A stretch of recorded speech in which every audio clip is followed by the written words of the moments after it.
Dr. Clark, situation ethics. 3 questions. I'll read the 3, and if you can make one answer to the 3, very good. If you'd like to have me repeat one, I will. Dr. Clark, please respond to the idea of lying, to a person who is not worthy of the truth. I have heard this concept given as justification for Rahab's lie protecting Joshua's spies. And then, Dr. Clark, what would your answer be to those who claim that Rahab's lying about the Israelite spies justifies situation ethics, in the light of the fact that James and the author of the Hebrews speak of her as one of the heroes of faith for that very act? And the 3rd question, evidently Corrie Ten Boom's film has been going around quite a bit, and evidently you know the story of her life and her family's life. Were the Ten Booms not engaged in situation ethics when, in defiance of the government, they hid refugee Jews?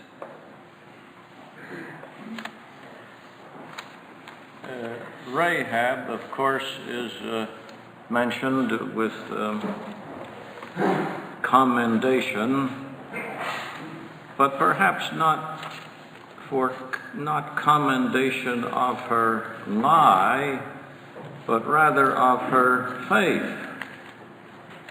It is not surprising that a person brought up in her circumstances should have told lies on several occasions.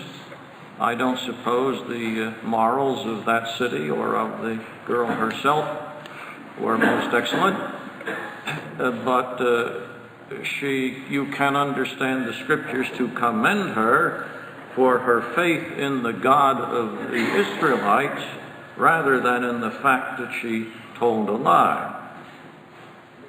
Now then, the other question had to do with some disobedience to government, and I think this is a very easy question to answer.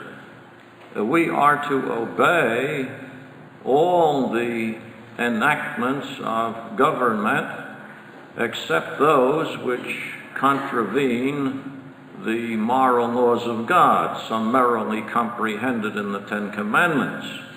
And if a government commands us to do something evil, it is our obligation not to do it, and in that case probably suffer the penalty.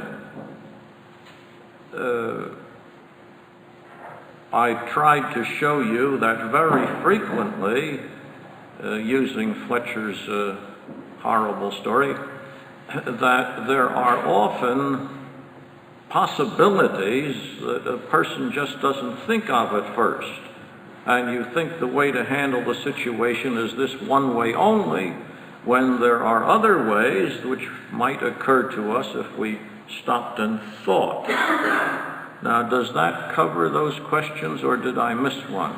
No, that covers the 2 about Rahab and the scriptures justifying Rahab, and then again the modern application.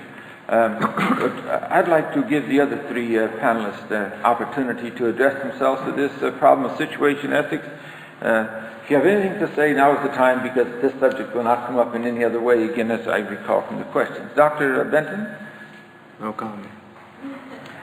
Well, we just should bear in mind that the Lord, in his parables, he used the parable of the unjust judge not to commend his ill justice, but to commend the other aspects of what he was doing.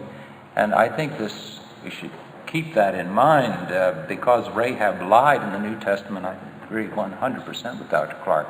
Makes a commendation of her. It does not mean that it approves of her lie any more than that it commends David as the great man of God's heart, who happened to sin too very severely, but repented. Dr. Morris? As one somewhat interested in Hebrews, I would simply point out that Rahab is not commended there for lying, her faith is mentioned, and the fact that she received the spies with peace. They're the things that are counted. But now I am no real expert in situational ethics. I have been very interested in hearing Dr. Clark and very illuminated. I think I would like to put in one little footnote, namely that we live in a fallen world. And in a fallen world, sometimes we may be confronted with a situation in which there doesn't appear to be any good course. We are confronted with the lesser of two evils. But if we are, it seems to me to be confusing the issue altogether to call that lesser of two evils good, which the situationalist ethics people do. It's still evil. It's part of the fallen world in which we live. And we ought to recognize evil for the evil thing it is, no matter in what guise it comes. Now, is there anyone that wishes to comment on comment made? If you please, in the ETS meeting up in Trinity some time ago, two types of ethics were discussed and the third one was absent. One was Geisler, the other Mutzer. They were both present. John Murray was absent. And Geisler held that the higher commandments would erase the necessity of obeying lower. He had a hierarchical scheme. Mutzer held that sometimes you ought to do evil since there's no other possibility.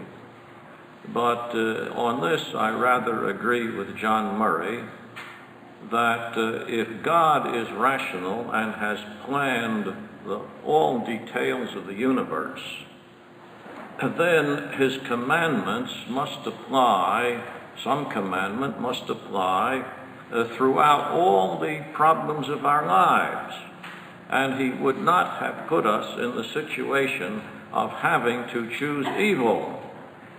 It would be my hope, though we often miss it and misunderstand or don't analyze a situation, but I would insist that theoretically there is no situation in which we must do evil. There will always be some way in which the commandments can be obeyed. Sometimes this might be deceit, which is not exactly the same as telling a lie. You remember that Samuel was apprehensive of the wrath of Saul, and he asked God what he should do, and God said, well, just tell Saul that you're going to Bethel, was it, to offer sacrifice, which was perfectly true, but it wasn't the whole truth. And in many situations, the person who asked the question has no business knowing the truth, has no business asking you the question. And so in one way or another, you don't answer it. One of the situations in the World War II that has been bandied around is the question of a Nazi trooper coming to the door of a house and knocking on it and asking the person if there are any Jews hidden in the house. Well, a person all flustered might say yes or no, but if you can maintain your presence of mind, you might answer the Nazi trooper, well, if I told you, you wouldn't believe me anyhow, and let it go at that.